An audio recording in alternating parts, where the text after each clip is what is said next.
ನಮಸ್ತೆ ವಿದ್ಯಾರ್ಥಿಗಳೇ, ನಾವು ಕಳೆದ ತರಗತಿಯಲ್ಲಿ 8ನೇ ತರಗತಿಯ ಸಮಾಜಶಾಸ್ತ್ರ ಪರಿಚಯ ಎನ್ನುವಂಥ ಅಧ್ಯಾಯದ ಬಗ್ಗೆ ಮಾತನಾಡ್ತಾ ಇದ್ವಿ.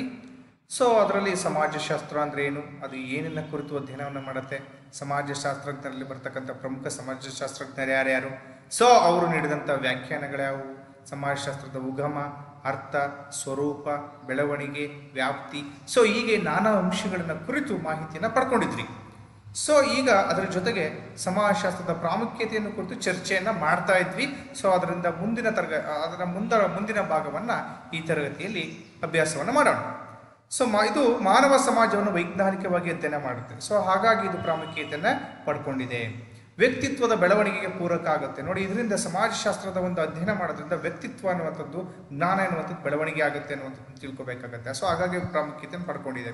ಸಾಮಾಜಿಕ ಪ್ರಕ್ರಿಯೆಗಳ ಪರಿಚಯ. ನೋಡಿ, ಅಲ್ಲಿ ಸಮಾಜದಲ್ಲಿ ಬರ್ತಕ್ಕಂಥ ಸಂಸ್ಥೆಗಳು, ಕುಟುಂಬ, ಶಾಲೆ, ಈ ಥರದ ನಾನಾ ಸಂಸ್ಥೆಗಳು ಮತ್ತು ಅಲ್ಲಿನ ಸಂಬಂಧಗಳು, ಇವುಗಳು ಯಾವ ರೀತಿ ನಡೆಯುತ್ತೆ, ಅಲ್ಲಿನ ಕೆಲಸ ಕಾರ್ಯಗಳು, ಈ ಥರದ ಎಲ್ಲ ಒಂದು ಅಂಶಗಳನ್ನು ಕುರಿತು ಅಧ್ಯಯನವನ್ನು ಮಾಡುತ್ತೆ. ಹಾಗಾಗಿ ಪ್ರಾಮುಖ್ಯತೆಯನ್ನು ಪಡ್ಕೊಳ್ಳುತ್ತೆ. ಆಮೇಲೆ ಮುಖ್ಯವಾಗಿ ಸಾಮಾಜಿಕ ಸಮಸ್ಯೆಗಳನ್ನು ಅರ್ಥೈಸಿಕೊಳ್ಳುವಲ್ಲಿ ಮತ್ತು ಪರಿಹಾರ ಕಂಡುಕೊಳ್ಳುವಲ್ಲಿ ಸಹಾಯಕ ಆಗುತ್ತೆ. ನೋಡಿ, ಸಮಾಜದಲ್ಲಿರ್ತಕ್ಕಂಥ ಸಮಸ್ಯೆಗಳು ಏನೇನು, ಅದನ್ನು ಯಾವ ರೀತಿ ಅರ್ಥ ಮಾಡ್ಕೋಬೇಕು, ಅರ್ಥ ಮಾಡ್ಕೊಂಡ ಮೇಲೆ ಯಾವ ರೀತಿ ಪರಿಹಾರವನ್ನು ಕೂಡ ಮಾಡ್ಕೋಬಹುದು ಅನ್ನುವಂಥದ್ರ ಬಗ್ಗೆ ಮಾಹಿತಿಯನ್ನು ಇದು ಕೊಡುತ್ತೆ. ಹಾಗಾಗಿ ಬಹಳಷ್ಟು ಪ್ರಾಮುಖ್ಯತೆಯನ್ನು ಪಡ್ಕೊಂಡಿದೆ. ನೆಕ್ಸ್ಟ್, ಅಭಿವೃದ್ಧಿ ಯೋಜನೆಗಳನ್ನು ಪರಿಣಾಮಕಾರಿಯಾಗಿ ರೂಪಿಸಲು ಸಹಕಾರಿ. ಸಮಾಜದ ಬೆಳವಣಿಗೆಯ ದೃಷ್ಟಿಯಿಂದ ಏನೇನು ಕೆಲಸ ಕಾರ್ಯಗಳನ್ನು ಮಾಡಬಹುದು, ಸಮಾಜವನ್ನು ಯಾವ ರೀತಿ ಅಭಿವೃದ್ಧಿ ಮಾಡ್ಬೋದು, ಸಂಬಂಧಗಳನ್ನು ಯಾವ ರೀತಿ ಬೆಳೆಸ್ಬೋದು, ಸಾಮಾಜಿಕ ಸಂಸ್ಥೆಗಳನ್ನ ಯಾವ ರೀತಿ ಬೆಳೆಸ್ಬೋದು, ಹೀಗೆ ಅಭಿವೃದ್ಧಿ ಯೋಜನೆಗಳನ್ನು ಏನೇನು ಮಾಡ್ತಾ ಹೋದರೆ ಸಮಾಜದ ಬೆಳವಣಿಗೆ ಸಾಧ್ಯ ಎನ್ನುವಂಥದ್ದನ್ನು ಕುರಿತು ಅದು ವಿಚಾರವನ್ನು ಮಾಡಿಸುತ್ತೆ. ಇದರಲ್ಲಿ ವಿಚಾರಗಳನ್ನು ಮೂಡಿಸಿದಾಗ ಆ ರೀತಿಯ ಅಂಶಗಳ ಆಧಾರದ ಮೇಲೆ ಕೆಲಸ ಕಾರ್ಯಗಳನ್ನು ಮಾಡ್ಕೊಂಡು ಹೋದಾಗ ಸಮಾಜದ ಒಂದು ಬೆಳವಣಿಗೆ ಆಗ್ತದೆ. ಹೀಗೆ ಈ ಎಲ್ಲ ಅಂಶಗಳನ್ನು ಕುರಿತು ವಿಚಾರವನ್ನು ಮಾಡೋದ್ರಿಂದ ಇದು ಪ್ರಾಮುಖ್ಯತೆಯನ್ನು ಪಡ್ಕೊಂಡಿದೆ. ಯಾವುದು? ಸಮಾಜಶಾಸ್ತ್ರ. ಇಷ್ಟು ಸಮಾಜಶಾಸ್ತ್ರದ ಪ್ರಾಮುಖ್ಯತೆಯನ್ನು ಗಮನಿಸ್ಬೋದು ಮಕ್ಕಳೇ. ಈಗ ನೆಕ್ಸ್ಟ್ ನಾವು ಸಮಾಜಶಾಸ್ತ್ರಜ್ಞರಲ್ಲಿ ಬರ್ತಕ್ಕಂಥ ಪ್ರಮುಖ ಸಮಾಜಶಾಸ್ತ್ರಜ್ಞರನ್ನು ನಾವು ಮುಖ್ಯವಾಗಿ ಗಮನಿಸೋಣ.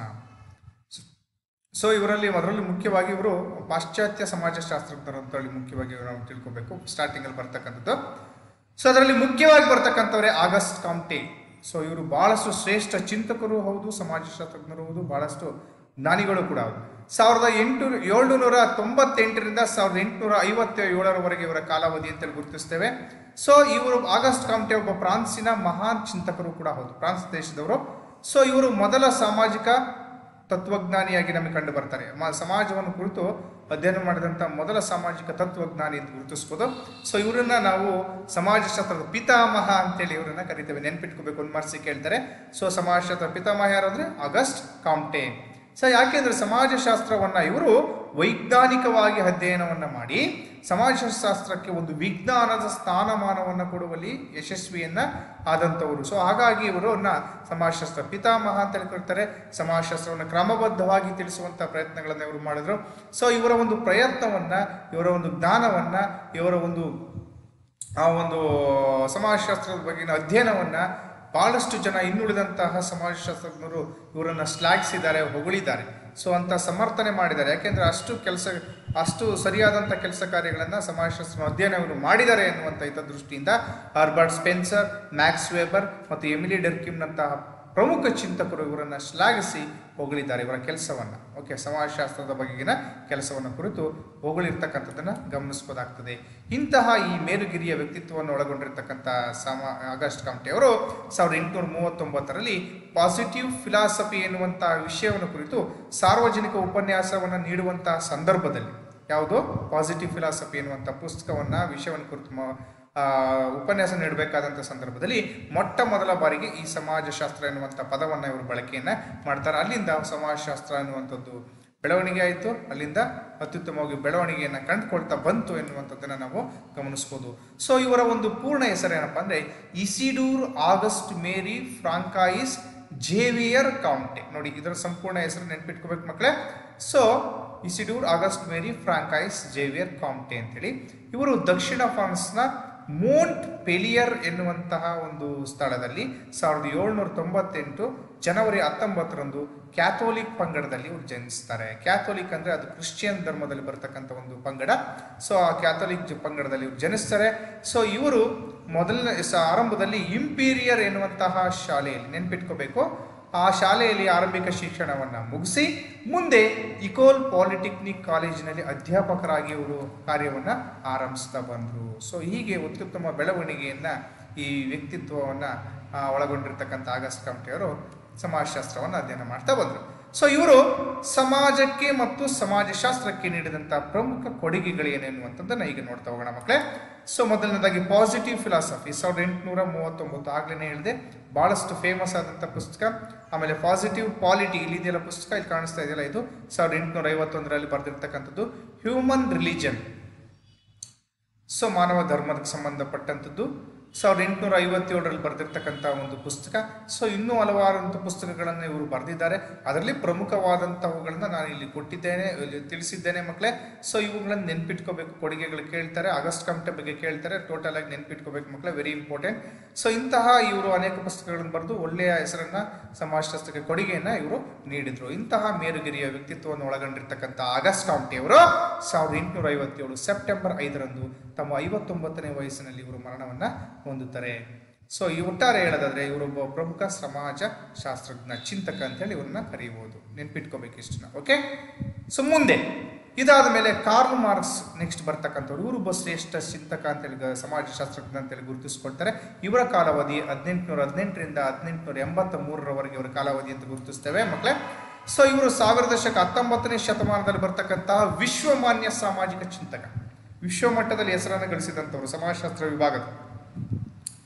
ಇಂತಹ ಈ ಕಾರ್ಲ್ ಮಾರ್ಕ್ಸ್ ಒಬ್ಬ ರಾಜಕೀಯ ಕ್ರಾಂತಿಕಾರಿ, ಹೌದು, ರಾಜಕೀಯ ಹಿನ್ನೆಲೆಯಲ್ಲಿ ಉತ್ತಮವಾದಂಥ ಕ್ರಾಂತಿಕಾರಿ ಚಟುವಟಿಕೆಗಳನ್ನು, ಬರಹಗಳನ್ನು ಬರೆದಂತಹ ಒಬ್ಬ ಚತುರ ಜ್ಞಾನಿ ಮತ್ತು ಸಂಘಟಕ ಮತ್ತು ತೀಕ್ಷ್ಣ ಬರಹಗಾರರು ಕೂಡ ಹೌದು ಅಂತೇಳಿ ಇವ್ರನ್ನ ಗುರುತಿಸ್ತೇವೆ. ಸೊ ಇವರು ನೋಡಿ, ಆಮೇಲೆ ಕಾರ್ಲ್ ಮಾರ್ಕ್ಸ್ ಏನಿದಾರಲ್ಲ, ಸೊ ಕಾರ್ಲ್ ಮಾರ್ಕ್ಸ್ ಅನ್ನು ವರ್ಗ ಸಂಘರ್ಷ ಸಿದ್ಧಾಂತದ ಪ್ರವರ್ತಕ ಅಂತೇಳಿ ಕರೀತಾರೆ. ಯಾಕೆ ಕರೀತಾರೆ? ಸುಮ್ಮನೆ ಕರೆಯೋದಿಲ್ಲ ಮಕ್ಕಳೇ. ವರ್ಗ ಸಂಘರ್ಷ ಸಿದ್ಧಾಂತದ ಪ್ರವರ್ತಕ ಯಾರೆಂದು ಕೇಳುತ್ತಾರೆ, 1 ಮಾರ್ಕ್ಸ್ಗೆ ನೆನಪಿಟ್ಕೋಬೇಕು. ಸೊ ಯಾಕೆಂದರೆ ಇವರು ದುಡಿಯುವ ವರ್ಗಗಳು ಮತ್ತು ಕಾರ್ಮಿಕರನ್ನ ಕುರಿತು ನಡೆಸಿದಂತಹ ಚಿಂತನೆಗಳು ಮತ್ತು ಅಧ್ಯಯನ ಮತ್ತು ಬರವಣಿಗೆಗಳೇನಿದ್ದಾವಲ್ಲ, ಸೊ ಇದು ಕಾರ್ಮಿಕರ ಒಂದು ಜೀವನದ ಬೆಳವಣಿಗೆಗೆ, ಹೋರಾಟಕ್ಕೆ ಹೊಸ ದಿಕ್ಕನ್ನು ಕೊಟ್ಟಂತಹ ಒಂದು ಬರವಣಿಗೆಗಳು ಈ ಒಂದು ಲೇಖಕರಿಂದ ಕಂಡು ಬಂದಿತ್ತು. ಸೊ ಹಾಗಾಗಿ ಕಾರ್ಮಿಕರ ಹಿತದೃಷ್ಟಿ, ಒಂದು ದುಡಿಯುವ ವರ್ಗಗಳು, ಹಿಂದುಳಿದ ವರ್ಗಗಳ ಒಂದು ಬೆಳವಣಿಗೆಗೆ ಅನುಕೂಲ, ಹೋರಾಟಕ್ಕೆ, ಜೀವನಕ್ಕೆ ಸಹಾಯ ಮಾಡಿದ್ರಿಂದ ಸೊ ಈ ಒಬ್ಬ ಚಿಂತಕರನ್ನ ನಾವು ವರ್ಗ ಸಂಘರ್ಷ ಸಿದ್ಧಾಂತ ಅಂತೇಳಿ, ಸಿದ್ಧಾಂತದ ಪ್ರವರ್ತಕ ಅಂದರೆ ಬೆಳವಣಿಗೆಕಾರ ಅಂತೇಳಿ ಇವ್ರನ್ನ ಗುರುತಿಸ್ತೇವೆ. ಸೊ ಇಂತಹ ಈ ಕಾರ್ಲ್ ಮಾರ್ಕ್ಸ್ ರವರು 1818 ಮೇ 5ರಂದು ಜರ್ಮನಿಯ ಟ್ರಿಯರ್ ಎನ್ನುವಂಥ ಪ್ರದೇಶದಲ್ಲಿ ಜನಿಸ್ತಾರೆ. ತಂದೆ ತಾಯಿ ನೋಡೋದಾದ್ರೆ ಹೀನ್ರಿಚ್ ಮತ್ತು ಹೆನ್ರಿಯೆಟ್ ಮಾರ್ಕ್ಸ್. ಹೀನ್ರಿಚ್ ತಂದೆ, ಹೆನ್ರಿಯೆಟ್ ಮಾರ್ಕ್ಸ್ ತಾಯಿ. ಸೊ ಇವರ ತಂದೆ ತಾಯಿಯ ಮಗನಾಗಿ ಜನಿಸಿದಂಥವರೇ ಕಾರ್ಲ್ ಮಾರ್ಕ್ಸ್. ಒಬ್ಬ ಶ್ರೇಷ್ಠ ಸಮಾಜ ಚಿಂತಕ, ಶಾಸ್ತ್ರಜ್ಞ ಅಂತೇಳಿ ಇವ್ರನ್ನ ಗುರುತಿಸ್ಬೋದು. ಇವರು ಸಮಾಜಕ್ಕೆ ಮತ್ತು ಸಮಾಜಶಾಸ್ತ್ರಕ್ಕೆ ನೀಡಿದ ಕೊಡುಗೆಗಳೇನಪ್ಪ ಅಂತ ನೋಡೋದಾದ್ರೆ Das capital 1865, very very very famous ಆದಂಥ ಪುಸ್ತಕ ದಾಸ್ ಕ್ಯಾಪಿಟಲ್, ನೆನ್ಪಿಟ್ಕೋಬೇಕು, ವೆರಿ ಇಂಪಾರ್ಟೆಂಟ್. ಕೇಳ್ತಾರೆ 1 ಮಾರ್ಕ್ಸ್ಗೆ. ದಿ ಹೋಲಿ ಫ್ಯಾಮಿಲಿ, ಅದು ಕೂಡ ಇಂಪಾರ್ಟೆಂಟ್ ಆಗಿರ್ತಕ್ಕಂಥದ್ದು. ದಿ ಜರ್ಮನ್ ಐಡಿಯಾಲಜಿ 1845ರಲ್ಲಿ ಬರೆದಿರ್ತಕ್ಕಂಥದ್ದು. The manifesto of the communist party 1848ರಲ್ಲಿ ಬರೆದಿರ್ತಕ್ಕಂಥದ್ದು. ಸೊ ಹೀಗೆ 10 ಹಲವಾರು ಪುಸ್ತಕಗಳನ್ನು ಇವರು ಬರೆದು ಶ್ರೇಷ್ಠ ಸಮಾಜಶಾಸ್ತ್ರಜ್ಞರು ಅಂತೇಳಿ ಅನಿಸ್ಕೊಂಡಿದ್ದಾರೆ. ಅದರಲ್ಲಿ ದಾಸ್ ಕ್ಯಾಪಿಟಲ್ ತುಂಬಾ ಮುಖ್ಯವಾಗಿರ್ತಕ್ಕಂಥದ್ದು. ಇಷ್ಟು ಪುಸ್ತಕಗಳನ್ನು ಬರೆದಿದ್ದಾರೆ, ಅದರ ಜೊತೆಗೆ ಇನ್ನೂ ಬೇಕಷ್ಟು ಬರೆದಿದ್ದಾರೆ. ಮುಖ್ಯವಾಗಿರ್ತಕ್ಕಂಥದ್ದನ್ನು ನಾನು ಇಲ್ಲಿ ನಿಮಗೆ ತಿಳಿಸಿದ್ದೇನೆ. ಸೊ ಇಷ್ಟು ಪ್ರಮುಖ ಕೊಡುಗೆಗಳು ಸಮಾಜಶಾಸ್ತ್ರಕ್ಕೆ ನೀಡಿದಂಥದ್ದು.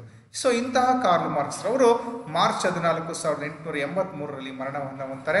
ಸೊ ಅವರು ಇವತ್ತು ಮರಣ ಹೊಂದಿದ್ರು ಕೂಡ, ಅವರು ಮರಣ ಹೊಂದಿ ಶತಮಾನಗಳು ಕಳೆದರೂ ಕೂಡ ಅವರ ವಿಚಾರಗಳಾಗಿರಲಿ, ಸಿದ್ಧಾಂತಗಳಾಗಿರಲಿ, ಬರವಣಿಗೆಗಳಾಗಿರಲಿ ಇವತ್ತಿಗೂ ಕೂಡ ಅಮರವಾಗಿದ್ದಾವೆ, ಜೀವಂತವಾಗಿದ್ದಾವೆ. ಅಷ್ಟು ಒಂದು ಹಿಂದುಳಿದ ವರ್ಗಗಳ ಅವರ ಬೆಳವಣಿಗೆಗೆ, ಸಮಾಜಶಾಸ್ತ್ರಕ್ಕೆ ಒಂದು ಉತ್ತಮವಾದಂಥ ಕೊಡುಗೆಯನ್ನು ಕೊಡುವಲ್ಲಿ ಯಶಸ್ವಿ ಆದಂಥವರು ಯಾರು?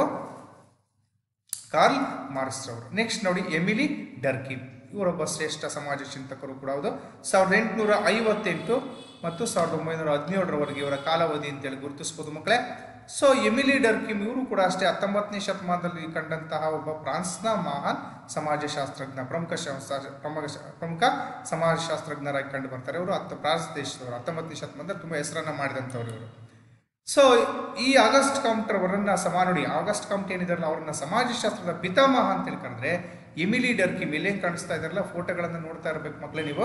ಎಮಿಲಿ ಡರ್ಕಿಮ್ ರವರನ್ನ ನಾವು ಸಮಾಜಶಾಸ್ತ್ರದ ಬೆಳವಣಿಗೆಯ ಪಿತಾಮಹ ಅಂತೇಳಿ ಕರಿತೇವೆ. ಯಾಕಪ್ಪ ಅಂದರೆ ಸಮಾಜಶಾಸ್ತ್ರವನ್ನು ವೈಜ್ಞಾನಿಕವಾಗಿ ಸೊ ಅದನ್ನು ಕ್ರಮಬದ್ಧವಾಗಿ ಅಧ್ಯಯನ ಮಾಡೋದ್ರ ಜೊತೆಗೆ ಸಮಾಜಶಾಸ್ತ್ರವನ್ನು ಅತ್ಯುನ್ನತ ಮಟ್ಟಕ್ಕೆ ಹೊಸ ರೂಪವನ್ನು ಕೊಡ್ತಾ ಅತ್ಯುನ್ನತ ಮಟ್ಟಕ್ಕೆ ಬೆಳವಣಿಗೆಗೊಳಿಸ್ಕೊಂಡು ಹೋದಂಥವರ ಸಮಾಜಶಾಸ್ತ್ರಜ್ಞರಲ್ಲಿ ಇವರು ಬಹಳಷ್ಟು ಮುಖ್ಯವರು. ಹಾಗಾಗಿ ಅವರನ್ನ ಸಮಾಜಶಾಸ್ತ್ರ ಬೆಳವಣಿಗೆಯ ಪಿತಾಮಹ ಅಂತ ಕರೀತಾರೆ. ಒಂದು ಮಾರ್ಕ್ಸ್ ಕೇಳ್ತಾರೆ, ನೆನ್ಪಿಟ್ಕೋಬೇಕು. ಓಕೆ, ಎಮಿಲಿ ಡರ್ಕಿಮ್ ರವರು ಫ್ರಾನ್ಸ್ನ ಲೋರೈನ್ ಪ್ರಾಂತ್ಯದ ಎಪಿನಾಲ್ ಎನ್ನುವಂತಹ ಪ್ರದೇಶದಲ್ಲಿ ಏಪ್ರಿಲ್ 15, 1858ರಂದು ಜನಿಸಿದ್ರು. ಯಾರೋ ಎಮಿಲಿ ಡರ್ಕಿಮ್ ರವರು. ನೆನ್ಪಿಟ್ಕೋಬೇಕು ಮಕ್ಕಳೇ ಅವರ ಒಂದು ಜನನ ಸ್ಥಳ ಮತ್ತು ಡೇಟನ್ನು. ಸೊ ಇವರು ಸಮಾಜಕ್ಕೆ ಕೊಟ್ಟಂತ ಕೊಡುಗೆಗಳು ಏನು ಎನ್ನುವಂಥದ್ದನ್ನು ಈಗ ನಾವು ನೋಡ್ತಾ ಹೋಗೋಣ. The division of labour in society 1893ರಲ್ಲಿ ಬರೆದಿರ್ತಕ್ಕಂಥ ಪುಸ್ತಕ, ತುಂಬ ಇಂಪಾರ್ಟೆಂಟ್ ಆಗಿರ್ತಕ್ಕಂಥವನ್ನು ಮಾತ್ರ ನಾನು ಮೆನ್ಷನ್ ಮಾಡ್ತಾ ಇದ್ದೀನಿ. ಸೂಸೈಡ್ 1897ರಲ್ಲಿ ಬರೆದಿರ್ತಕ್ಕಂಥದ್ದು. The rules of sociological methods 1895ರಲ್ಲಿ ಬರೆದಿರ್ತಕ್ಕಂಥದ್ದು. ಆಮೇಲೆ 4ನೇದು the elementary reforms of religious life 1912ರಲ್ಲಿ ಬರೆದಿರ್ತಕ್ಕಂಥದ್ದು. ಸೊ ಹೀಗೆ 10 ಹಲವಾರು ಪ್ರಮುಖ ಕೃತಿಗಳನ್ನು ಬರೆದು ಸಮಾಜಶಾಸ್ತ್ರಕ್ಕೆ ಮತ್ತು ಸಮಾಜಕ್ಕೆ ಅತ್ಯುತ್ತಮ ಕೊಡುಗೆಯನ್ನು ಇವರು ಕೊಟ್ಟಿರ್ತಕ್ಕಂಥದ್ದು ಗಮನಿಸ್ಬೋದು. ಸೊ ಇವರು ತಮ್ಮ 59ನೇ ವಯಸ್ಸಿನಲ್ಲಿ ಇವರು ಮರಣವನ್ನು ಹೊಂದಿದ್ದು. ನೋಡಿ, ಇವರು ಕೂಡ ಅಷ್ಟೇ, ಯಾರು ಎಮಿಲಿ ಆಗಸ್ಟ್ ಕಾಮ್ಟ್ ಅವರು ಕೂಡ 59ನೇ ವಯಸ್ಸಿನಲ್ಲಿ ಪಾಪ ಅವರು ಕೂಡ ಮರಣವನ್ನು ಹೊಂದಿದ್ರು. ಅವರು ಫ್ರಾನ್ಸ್ನವರೇ, ಇವರು ಫ್ರಾನ್ಸ್ನವರೇ. ನೋಡಿ, ಇವರು ಕೂಡ 59ನೇ ವಯಸ್ಸಿನಲ್ಲಿ ಮರಣವನ್ನು ಹೊಂದಿದ್ರು. ನೆಕ್ಸ್ಟ್ ಬರ್ತಕ್ಕಂಥವರೇ ಮ್ಯಾಕ್ಸ್ ವೆಬರ್ 1864ರಿಂದ 1920 ಇವರ ಕಾಲಾವಧಿ ಅಂತೇಳಿ ಗುರುತಿಸ್ತೇವೆ. ಸೊ ಈ ಮ್ಯಾಕ್ಸ್ ವೆಬರ್ ಅವರು ಕೂಡ ಪ್ರಮುಖ ಸಮಾಜಶಾಸ್ತ್ರಜ್ಞರು. ಸೊ ಸಮಾಜ ವಿಜ್ಞಾನ ಕ್ಷೇತ್ರದಲ್ಲಿ ಒಂದು ಅವಿಸ್ಮರಣೀಯವಾದಂತಹ ವ್ಯಕ್ತಿತ್ವ ಇವ್ರದ್ದು. ಯಾರ್ದು? ಮ್ಯಾಕ್ಸ್ ವೆಬರ್ ಅವ್ರದ್ದು. ಯಾಕೆಂದ್ರೆ ಇವರು ಜರ್ಮನಿಯ ಪ್ರಭಾವಿ ಬರಹಗಾರ ಮತ್ತು ಪ್ರತಿಭಾವಂತ ರಾಜಕಾರಣಿಯೂ ಕೂಡ ಕೆಲಸವನ್ನ ನಿರ್ವಹಿಸಿದಂಥವ್ರು. ರಾಜಕಾರಣಿಯಾಗಿಯೂ ಬರಹಗಾರನಾಗಿಯೂ ಕೂಡ ಕೆಲಸ ಕಾರ್ಯವನ್ನು ನಿರ್ವಹಿಸಿದಂಥವ್ರು. ಯಾರು? ಮ್ಯಾಕ್ಸ್ ವೆಬರ್ ಅವರು. ಸೊ ಇವರು ಪಶ್ಚಿಮ ಜರ್ಮನಿಯ ಹೆರ್ಪಟ್ ಎನ್ನುವಂತಹ ಪ್ರದೇಶದಲ್ಲಿ ಏಪ್ರಿಲ್ 21, 1864ರಂದು ಪ್ರಾಟೆಸ್ಟೆಂಟ್ ಕುಟುಂಬವೊಂದರಲ್ಲಿ ಜನಿಸಿದ್ರು. ನೋಡಿ, ಇದು ಕ್ರಿಶ್ಚಿಯನ್ ಧರ್ಮಕ್ಕೆ ಸಂಬಂಧಪಟ್ಟಂತ ಒಂದು ಪಂಗಡ. ಇದು ಯಾವುದು? ಪ್ರೊಟೆಸ್ಟೆಂಟ್. ಓಕೆ, ಪ್ರೊಟೆಸ್ಟೆಂಟ್ ಅಂತ ಕರೀತಾರೆ, ಪ್ರಾಟೆಸ್ಟೆಂಟ್ ಅಂತ ಕರಿಬೋದು. ಪ್ರೊಟೆಸ್ಟೆಂಟ್ ಅಂತ ಕರೀತಾರೆ. ಅದು ಕ್ರಿಶ್ಚಿಯನ್ ಧರ್ಮದಲ್ಲಿ 2 ಪಂಗಡ ಬರ್ತವೆ, ಒಂದು ಕ್ಯಾಥೋಲಿಕ್ ಮತ್ತು ಒಂದು ಪ್ರೊಟೆಸ್ಟೆಂಟ್. ಓಕೆ, ಸೊ ಈ ಪಂಗಡದಲ್ಲಿ ಜನಿಸ್ತಾರೆ. ಸೊ ತಮ್ಮ 18ನೇ ವಯಸ್ಸಿನಲ್ಲಿ ಹಿಂಡೆನ್ಬರ್ಗ್ ವಿಶ್ವವಿದ್ಯಾನಿಲಯದಲ್ಲಿ ಕಾನೂನು ವಿದ್ಯಾರ್ಥಿಯಾಗಿ ಕಾನೂನು ವಿದ್ಯಾರ್ಥಿಯಾಗಿ ಕಾನೂನು ಶಾಸ್ತ್ರದಲ್ಲಿ PhD ಪದವಿಯನ್ನು ಅವರು ಪಡ್ಕೊಳ್ತಾರೆ. ಬರ್ಲಿನ್ ವಿಶ್ವವಿದ್ಯಾನಿಲಯದಲ್ಲಿ ಮುಂದೆ ಬೋಧಕರಾಗಿಯೂ ಸೇವೆಯನ್ನು ಸಲ್ಲಿಸ್ತಾರೆ. ಇವೆಲ್ಲ ದೊಡ್ಡ ದೊಡ್ಡ ವಿಶ್ವವಿದ್ಯಾನಿಲಯಗಳ ಮಕ್ಕಳೇ, ಇವು ಸಣ್ಣ ಪುಟ್ಟದಲ್ಲ, ದೊಡ್ಡ ಶ್ರೇಷ್ಠ, ಇವತ್ತಿಗೂ ಕೂಡ ಹೆಸರನ್ನು ಮಾಡಿರ್ತಕ್ಕಂತಹ ಒಂದು ವಿಶ್ವವಿದ್ಯಾನಿಲಯಗಳು. ಸೊ ಇವರು ತಮ್ಮ 56ನೇ ವಯಸ್ಸಿನಲ್ಲಿ ಇವರು ಕೂಡ ಮರಣವನ್ನು ಹೊಂದುತ್ತಾರೆ. ಸೊ ಒಟ್ಟಾರೆ ಹೇಳೋದಾದ್ರೆ ಇವರು ಸಮಾಜಶಾಸ್ತ್ರಜ್ಞ, ಒಂದು ವೈಜ್ಞಾನಿಕವಾದ ಕ್ರಮಬದ್ಧವಾದ ಟಚ್ ಅನ್ನು ಕೊಡ್ತಾ, ಒಂದು ಬೆಳವಣಿಗೆಯನ್ನು ನೀಡುತ್ತಾ, ಒಂದು ಸಮಾಜಶಾಸ್ತ್ರವನ್ನು ಉತ್ತುಂಗಕ್ಕೆ ತೆಗೆದುಕೊಂಡು ಹೋದಂತಹ ಮಹಾನ್ ಸಮಾಜಶಾಸ್ತ್ರಜ್ಞರು ಅಂತೇಳಿ ಇವರನ್ನು ಕೂಡ ನಾವು ಕರೀತೇವೆ. ಸೊ ಇಷ್ಟು ಮ್ಯಾಕ್ಸ್ ವೆಬರ್ ಅವರ ಬಗ್ಗೆ ಗಮನಿಸು. ಆಮೇಲೆ ಮ್ಯಾಕ್ಸ್ ವೆಬರ್ ಅವರ ಒಂದು ಕೊಡುಗೆಗಳನ್ನು, ಸಮಾಜಕ್ಕೆ ನೀಡಿದಂಥ ಕೊಡುಗೆಗಳು ಏನೇನು ಅನ್ನೋದನ್ನು ಈಗ ನೋಡ್ತಾ ಹೋಗೋಣ ಮಕ್ಕಳೇ. The protestant ethics and the spirit of capitalism 1904ರಲ್ಲಿ ಬರೆದಿರ್ತಕ್ಕಂಥದ್ದು. ಆಮೇಲೆ 2ನೇದು ದಿ ಸಿಟಿ, ಮತ್ತು 3ನೇದು the economy and the society, ಮತ್ತು ಇನ್ನಿತರ ಪ್ರಮುಖ ಕೃತಿಗಳನ್ನು ಅವರು ಬರೆದು ಸಮಾಜಶಾಸ್ತ್ರಕ್ಕೆ ಮತ್ತು ಸಮಾಜಕ್ಕೆ ಒಂದು ಉತ್ತಮ ಕೊಡುಗೆಯನ್ನು ಅವರು ಸಲ್ಲಿಸಿದ್ದಾರೆ. ಇಷ್ಟು ಮ್ಯಾಕ್ಸ್ ವೆಬರ್ ಅವರ ಬಗ್ಗೆ ಪ್ರಮುಖ ಮಾಹಿತಿಯನ್ನು ಗಮನಿಸ್ಬೋದು. ಈಗ ನೆಕ್ಸ್ಟ್ ನಮಗೆ ದೇಶೀಯ ಮತ್ತು ಭಾರತೀಯ ಸಮಾಜಶಾಸ್ತ್ರಜ್ಞರ ಬಗ್ಗೆ ಒಂದೊಂದಾಗಿ ನೋಡ್ತಾ ಹೋಗೋಣ ಈಗ. ಓಕೆ, ಸೊ ಇಷ್ಟು ಇಲ್ಲಿ ತನಕ ಇರಲಿ, ನೋಡೋಣ. ನಮಗೆ ಇದುವರೆಗೂ ಕೂಡ ಏನು ಮಾಡಿದ್ವಿ, ನಮಗೆ ವಿದೇಶಿಯ ಬರಹಗಾರರು, ಪಾಶ್ಚಿಮಾತ್ಯ ಬರಹಗಾರರು, ಸಮಾಜಶಾಸ್ತ್ರಜ್ಞರ ಬಗ್ಗೆ ತಿಳ್ಕೊಂಡ್ವಿ. ಸೊ ಇಷ್ಟು ಮಾಹಿತಿಗಳಿರಲಿ. ಈಗ ನಾವು ಮುಂದಿನ ತರಗತಿಯನ್ನು ಭಾರತೀಯ ಸಮಾಜಶಾಸ್ತ್ರದ ಬಗ್ಗೆ ಮುಂದಿನ ತರಗತಿಯನ್ನು ಕಂಟಿನ್ಯೂ ಮಾಡೋಣಂತೆ. ಸೊ ಈಗ ನಾವು ಒಂದು ಪ್ರಶ್ನೆಗಳನ್ನು ಕೇಳ್ತೇನೆ, ಅದನ್ನ ಮನೆಯಲ್ಲಿ ಬರ್ಕೊಂಬರ್ಬೇಕು ಮಕ್ಕಳೇ. ಸೊ ಸಮಾಜಶಾಸ್ತ್ರದ ಪಿತಾಮಹ ಯಾರು? ಸೊ ಸಮಾಜಶಾಸ್ತ್ರದ ಎಮಿಲಿ ಸಮಾಜಶಾಸ್ತ್ರ ಪಿತಾಮಹ ಯಾರು? ಓಕೆ, ಬರ್ಕೊಂಬರ್ಬೇಕು. ಎರಡನೇದಾಗಿ ಸಮಾಜಶಾಸ್ತ್ರದ ಪ್ರಾಮುಖ್ಯತೆ ಏನು? ಎರಡನೇದು. ಆಮೇಲೆ ಸಮಾಜಶಾಸ್ತ್ರ ಅಂದ್ರೇನು, ಅದರ ವ್ಯಾಖ್ಯಾನಗಳನ್ನು ತಿಳಿಸಿ. ಯಾವುದಾದ್ರೂ 2 ವ್ಯಾಖ್ಯಾನ ತಿಳಿಸಿ. ಇಷ್ಟಿರಲಿ, ಮುಂದಿನ ತರಗತಿ